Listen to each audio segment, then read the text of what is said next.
Hey everyone, welcome to Productive Creators Podcast, where we take a deep dive into YouTube channels. I'm Pat Gostek, founder of Clipgrove, a YouTube marketing agency, and I have a ton of experience reviewing channels. This is what we do, my bread and butter. If you would like us to review one of your channels, let us know in the comments. Comment down below your YouTube channel name, and we will make sure to include it in one of the next episodes. I brought, as usual, Matt with me. Hey everyone, my name is Matt. I have worked with Pat in the past, and right now we're working together to bring these insights on YouTube production, YouTube optimizations, and just overall the creator journey. I'm here specifically with a known agenda, and as my main job, I work for a Superside where I help clients figure out what is the kind of creative challenge that they need to solve and what is the right solution for that, whether it's Superside or something else.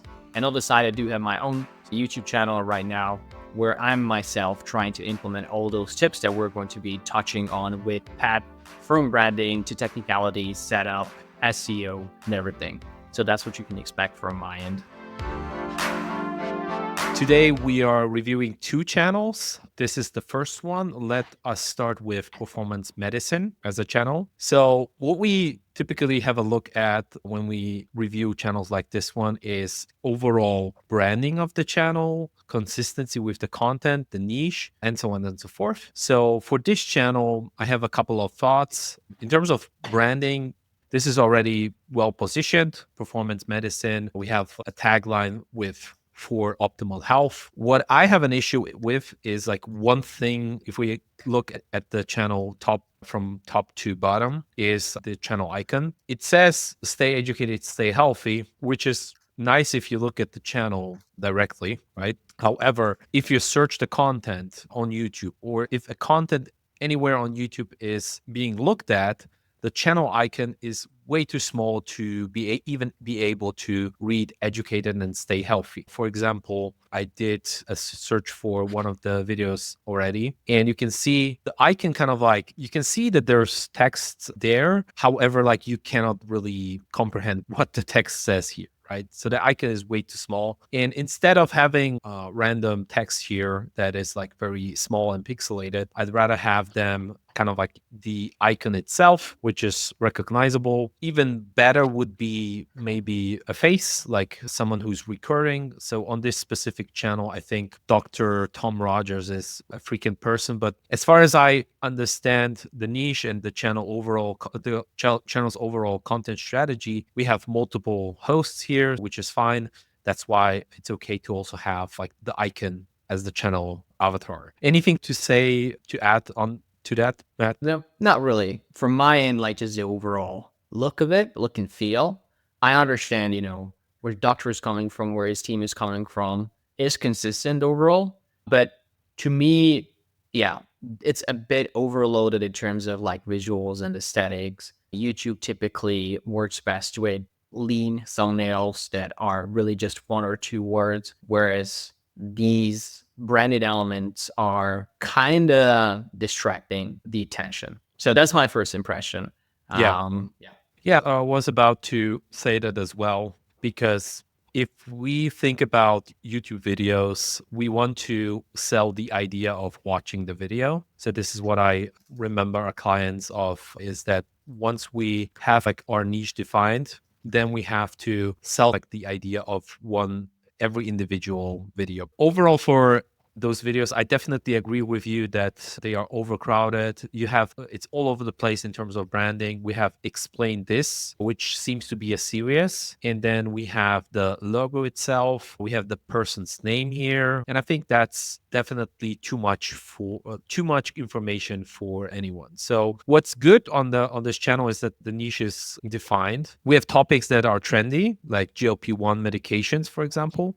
However, we could potentially improve that by just giving the viewer an information. What is this video all about? So we have GLP-1 myths, which by itself might be interesting, but we could make it even more interesting, like the most common GLP-1 myths. Maybe people even are not familiar with GLP-1. And I know like in the medical space, GLP-1 is the like semaglutide. Glucagon-like peptide one. Yeah. Yeah. So what's it called? Like what is this? What are we calling this? Is I think this it's an the enzyme, no? No, I enzyme? mean, it's a hormone, yeah. It's a GLP-1. hormone. Okay. So GLP-1 is the hormone, but people are potentially more familiar with the buzzword Ozempic.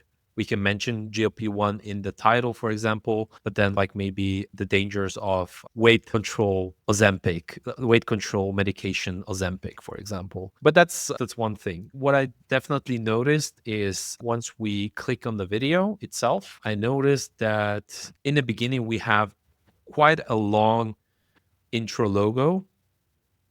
Yeah, it is super long. So, and it's explained this, right? It's like 6 seconds.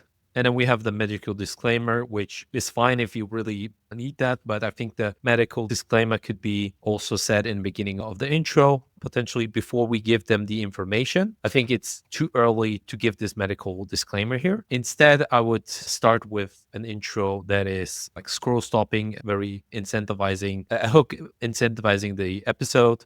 In this episode, we are going to discuss GLP-1 myths. We have 5 myths for you or something like that. Just make sure that people are in the right place, right? And then you can continue with, hey, we're at Performance Medicine. If you like medical information from whatever from a trusted source, whatever the branding is here, right? And then obviously I watched a little bit more of the episode. And then we have 2 hosts basically, and they start off with, hey, how's the weather? How's it going? Whatever. Like they have kind of like their own banter, which isn't ideal for content because I'm here for information. And if I clicked on the video, I don't want to waste my time with whatever they have going on in their lives.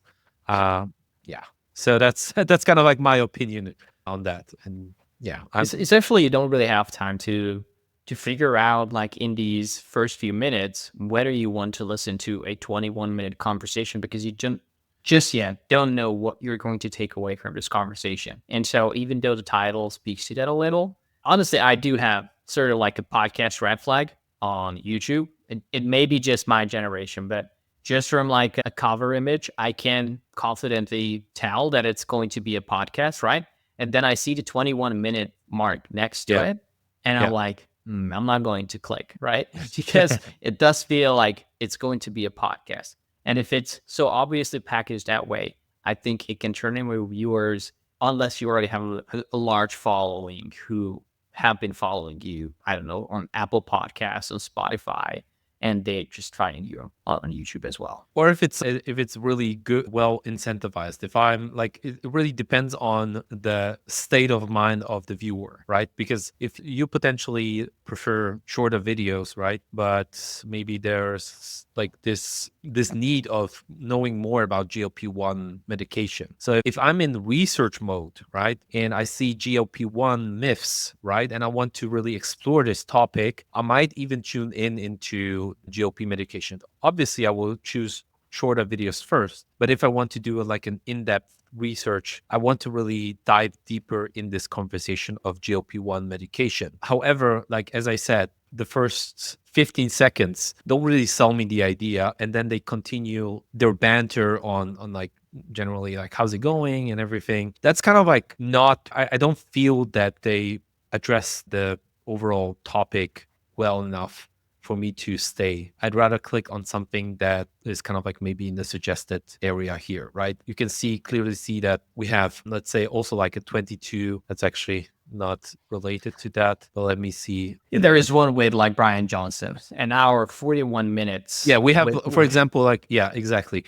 Ozempic is just the start, right? Brian Johnson, 144,000 views, and it's an hour and 41 minutes long. So I'd rather click on another video like here, like this one. Once I click on the video, I know exactly what I can expect from the next 1.5 hours. Yeah, you'll live forever, basically. And it's with the So, old buff guy. so overall, great topic, great niche, but we need to work on the intro here. Anything to add on this channel specifically? Yeah, from my end. So I think, I'm not sure like how you see, but they, first of all, I love the Southern accent. It's very clear that, we're deep in the South in the US, which I think, I don't know, just has a sweet spot for me. Overall, the format is wholesome, especially like if you're looking at the videos. but sometimes Yeah. it's too wholesome for me, especially because it's just the banter in the beginning takes away the focus from what the topic is going to be. And as a channel that's still about to be discovered, I think it explains to a certain degree why the views have been lacking in the last year or so, right? It's just too low for the episodes to kick in. That is definitely one issue I see. People will click away and it will cause the videos to tank. That's one very clear Yeah. indicator there. Also, it's very clear to me that it's an audio format originally and not something tuned for YouTube. Sometimes, for example, when they're sitting on the chairs, for example, the lipid panels, I don't know. I'm used to looking at podcasts where people are very confident where they're sitting, just like us, for example. We're sitting Yeah. here. I'm not sitting on a chair, just leaning over and just really, I'm about to get going. But rather, I have the time and I'm talking about the things that interest me. So I think maybe, I'm not sure about their studio setup and studio situation or something, but if they could make it more comfortable, it would come through also the screen. Kind of like a laid back, hey, I'm having a real conversation on this topic.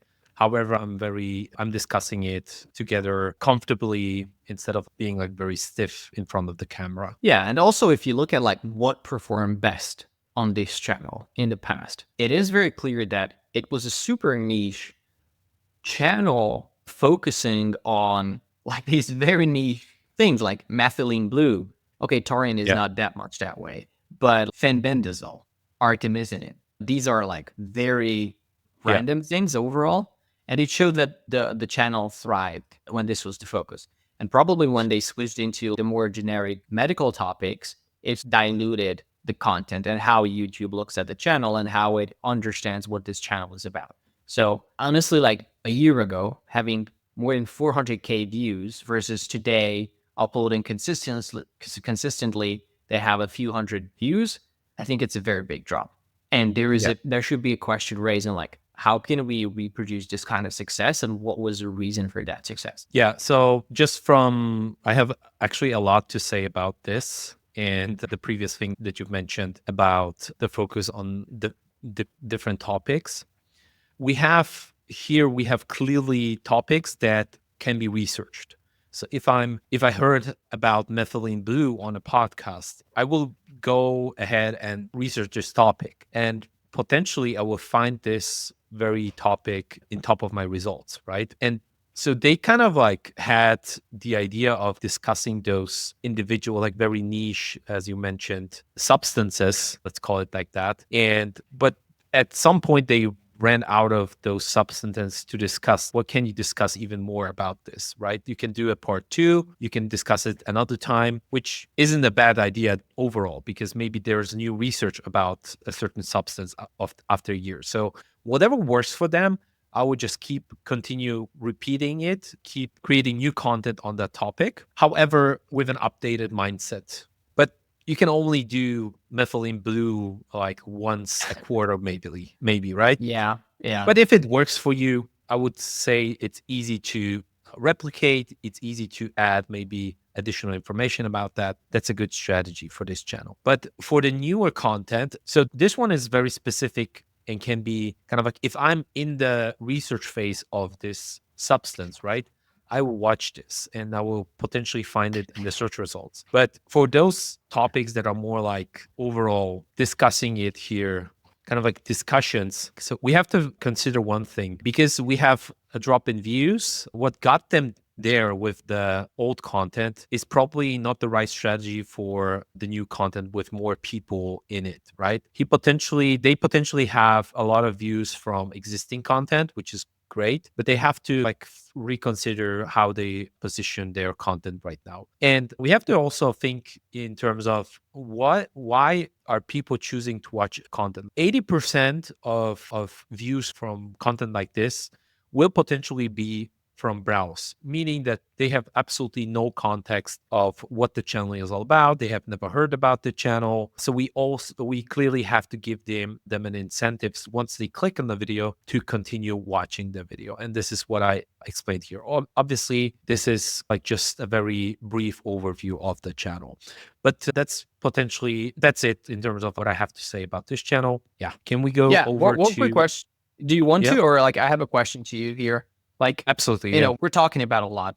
podcasts. And, Trauma Rewired is something that, we recently started working on. And just like, what do you see as like the biggest mistakes people make when it comes to trying to adapt the podcast format to YouTube? Maybe they have a following already, on like Spotify, Apple Podcasts, or somewhere else. Maybe a couple 10,000 or so listeners every month. What is the right way to transition? So I think the top mistake is they don't make it YouTube specific. So they don't have an intro and they assume like YouTube is a discovery platform, right? And a podcast platform where you already have people who are listening, who subscribe to you. It is a relational platform. So this is the big difference here. So we have to do content that is specific for YouTube where I might log in and never subscribe to a channel, but I will watch the episodes, like for example, Joe Rogan, right? I might be watching Joe Rogan and never subscribe to Joe Rogan just because he has popular guests, right? So in terms of designing your content for YouTube specifically, there are a couple of things that you can consider, which is first of all, have an intro or a preview of the episode. And ideally, you have a preview of the episode with a very punchy thing, right? So maybe in minute 50, there was a conversation that was very deep and very click worthy. I'd rather prefer click worthy, like kind of something that I'm anticipating. Oh, I really need to hear this, right? Something maybe controversial, depending on the niche, right? So something that they can anticipate in the episode. And then once you start the episode, you have to have the full context of what is going to be discussed in the episode. So let's say we have GLP-1 medications, right? Or we have financial trauma, right? A recent episode that I reviewed on Trauma Rewired was financial trauma. We want to give them context of what is the benefit of watching the full episode. So, for example, it could be, hey, in this episode, we are going to discuss a topic that everyone struggles with.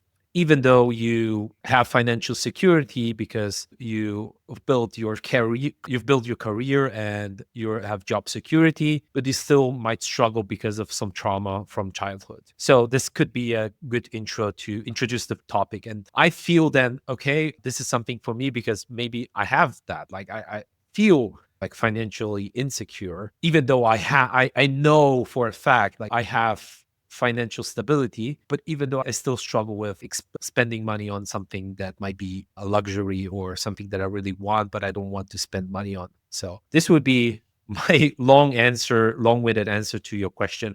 What should we consider? What should we do when transitioning from an audio platform only to YouTube? And then, of course, always have this idea in the back of your mind that people never heard about you. So they need to be convinced with the thumbnail. The thumbnail is like a door that if you see a shady door, you don't want to open it, right? If you see a beautiful door that you want to, oh, that's interesting. What is it that is hiding behind the door? But you need to incentivize, like maybe there's a bakery or something, like something that attracts them to go inside. This is how I view YouTube thumbnails. And then maybe there's a description. The title serves as a description for 70% of the clicks will happen because of the thumbnail. And then like some people are like, do I really want to open the door? And this will be the description, homemade cookies or something like that. And that will be the title of the video. And then once I see, okay, do I want a cookie right now?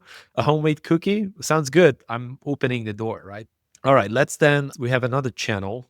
Anything you can say about this channel? Yeah, sure, absolutely. So, as I mentioned in the intro, I most look at things from a branding perspective and also just common sense to a degree, and also just like my production experience with doing my own on YouTube channel. Now, I think it's very apparent that, Dr. Hussein has a niche figured out. She definitely has an affinity. When you click on the video, you can see that it is well thought out. She fits the persona that she's playing here. What's interesting is that actually her brand on a first look is better than the video quality, I think, right now. The reason being is you jump in, for example, the first video, triple feeding tips, and it's very vocal without much graphics to support that kind of conversation she's having with the audience. Outside a few bullet points that pop up mid-conversation, it's 12-minute, talking head video, which otherwise could work in a more defined niche. But I think overall pediatrics and even like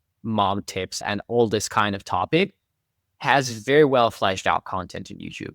So the niche in which she is competing is a problem in comparison to like what she puts into the production. Now, I think one struggle with many first time creators is that they don't, or they either don't or can manage their time efficiently. You know, a lot of people can either stretch out the pre-production and get frustrated that, oh my God, I still haven't produced anything.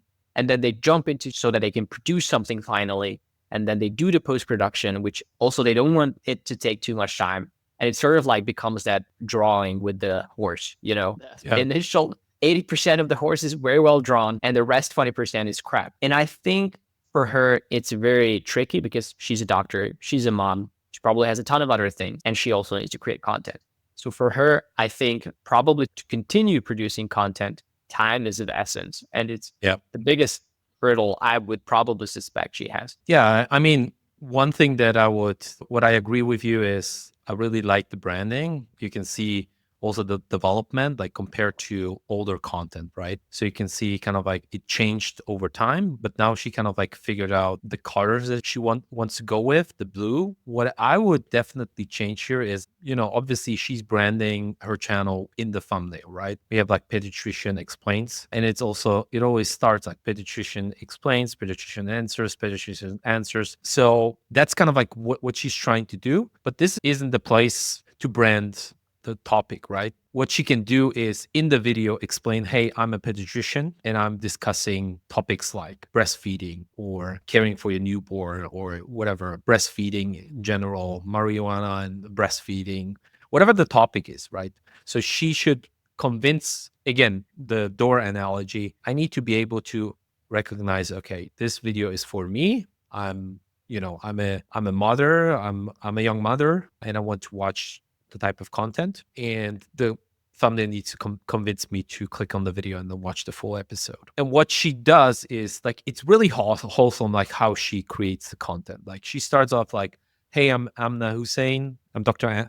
Amna Hussein. And it's really, she's very likable. However, like she doesn't address the topic right away. And what she could benefit from is having someone who tells her like how should she start the episode. So someone who specifically says like, okay, the triple feeding topic is great, right? And then prepares maybe like an intro, like in this episode we are going to discuss triple feeding. This is a question that I get a lot in my clinic or whatever, like hospital, wherever she works. And also as a mom, I have experience in that. So that's kind of like where I would start with this conversation. Instead, she introduces herself, which is already good because it shows expertise and her authority. But ideally, we introduce the topic and then kind of like continue. Hey, in case you don't know me, I'm Amna Hussein, and I cover topics like this on this channel, and then make sure to subscribe or whatever that you want to, right? Clearly, this channel is also an educational channel that graduates. And I really love the niche overall that she's in because, you know, you have a newborn, and in my opinion, she should focus on a lot like on newborn stuff. So that once people are hooked in, they really like the information, then she can continue in creating content in like more adult phases of life. Yeah. Dude is looking at it like primitive. Yeah, you know, it's kind of like, primitive channel.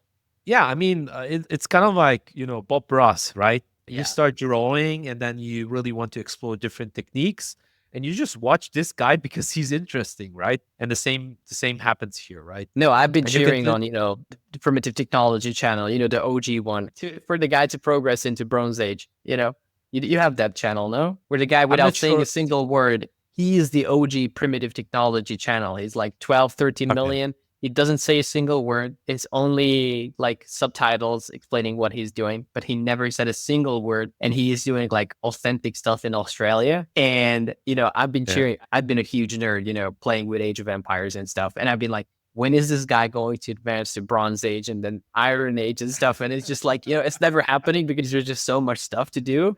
And it's like what you mentioned is kind of that, I love the newborn stuff, but I can't wait to, until the kid gets 5 or something. It's kind of funny. Yeah, it is funny. Like it's kind of like with all those educational type of channels are like whatever the thing that you want to describe. For example, for me, the channel could be like Pat Flynn, for example. He's very catered towards beginners, right? Beginner entrepreneurs. And you really have to realize, okay, do you want to stay in that niche or do you want to expand, right? So for me, as someone who already is active, the beginner stuff might be too beginnery, right?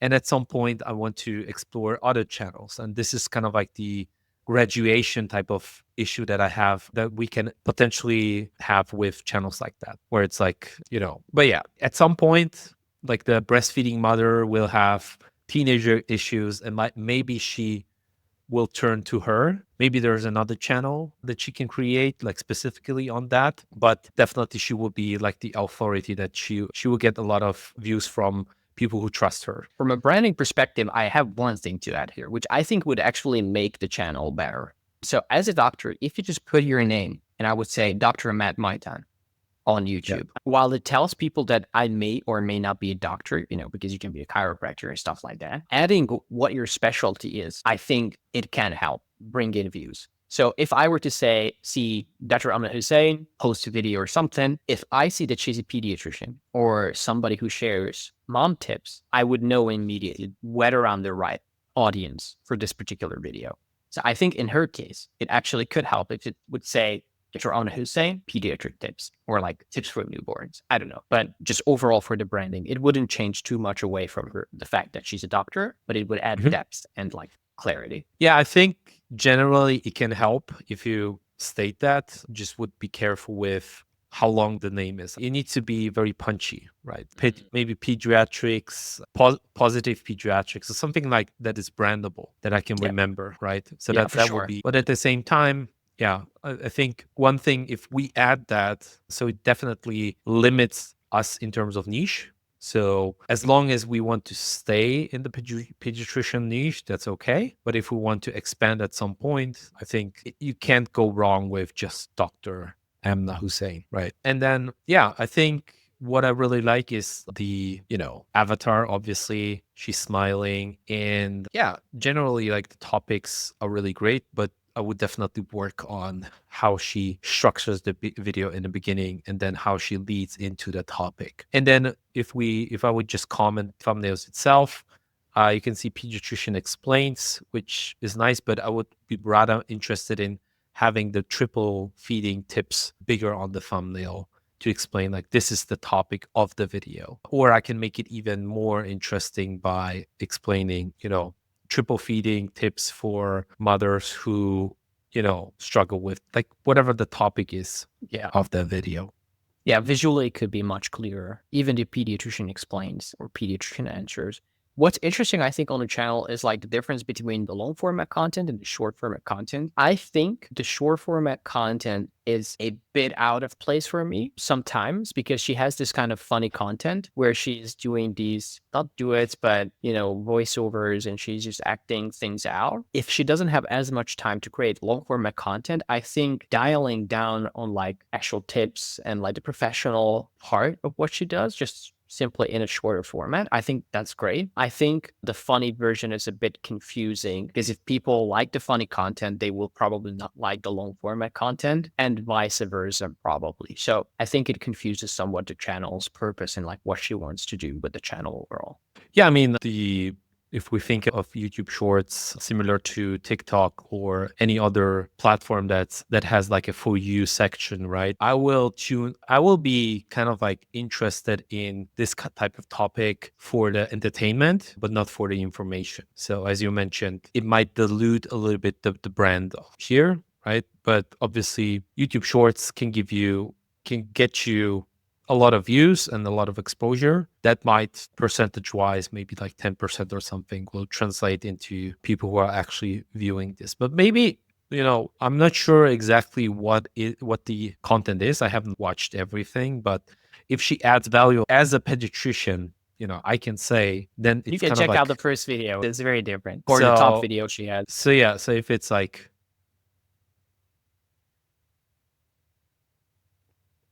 yeah, okay. So this is clearly not off-brand. So I would be really, I mean, it's funny, or it could be funny for people who are watching that type of content, but I would definitely like reconsider it in terms of what to post here. I think that overall this suits kind of like the TikTok narrative, and I think this is actually the repost. It's reposted from TikTok, and it could also definitely works for Instagram Reels, but on YouTube itself, it's primarily educational platform. Yeah. Anything to add? Any questions from your end? Not really. I think we covered most of the stuff here. Yeah, I think what makes or breaks her channel is really just how she manages time. I think, as we see in the last 2 months, she didn't post new content. Could be because just she has a lot of commitment. And I think as like creators starting out, having at least 10 hours a week to produce videos, do everything is crucial. And I know it can be tricky when you have other commitments. So I think the main question right now for her is like what her goal is with the channel and how she wants to continue it, and just evaluate according like what resources she can put next to that. Absolutely, absolutely. So if you have any channels that we should review next time, let us know in the comments. It was great talking to you. It was great reviewing channels, and see you guys in the next one. See you in the next one.